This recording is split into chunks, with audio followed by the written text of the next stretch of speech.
Hi, so this is our first experiment on the IBM Q Experience quantum computer.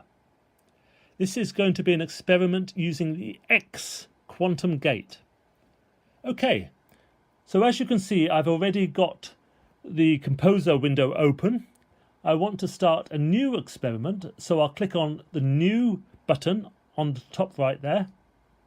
I'll call my experiment X gate experiment, and I'll click on the link that says custom topology, which means I can select my own arrangement of qubits, but it does mean I'm only going to be using the simulator. Okay, so the number of qubits is 5. That's okay, I'll leave that as it is. The number of classical bits is 5. I'll reduce that to 1 because I only want one output bit. And then I'll click on set topology. Okay, so the 5 horizontal lines in the composer represent the 5 qubits which are available to me. And you can see on the left hand side that they are all initially set to state 0.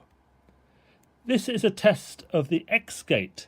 The X gate has the effect, also called the bit flip. It has the effect of inverting the value of a qubit. So if a qubit is a value 0, the X gate will flip it so it has the value 1. Or if the qubit has the value 1, the X gate will flip it so it takes the value 0.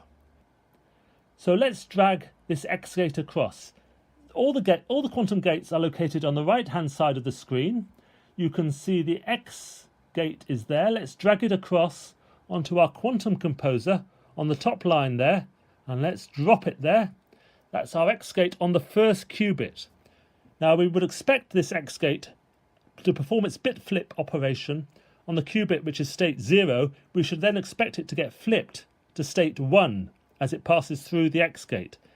We want to see what's happened, so we want to measure the output.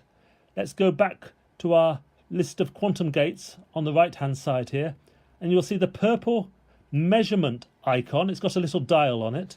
Let's drag that across next to the X gate. That is now going, I'll click on OK there. That just says it's going to write to bit 0. This measurement gate is now going to measure the output of the X gate. OK, that's set up. Let's now run it. Well, actually, we're going to simulate it. In the top right of the composer window, there's the button that says simulate. Let's click that. Running our quantum score. Let's see what it does. Aha! It says our output is the value 1 down at the bottom there. And that is what we would expect. Remember, the qubit initially has a state 0. It's passing through the X gate. The X gate performs the flip operation, and that inverts it so it has the value 1. So there you are. That's our first experiment on the IBM Q Experience.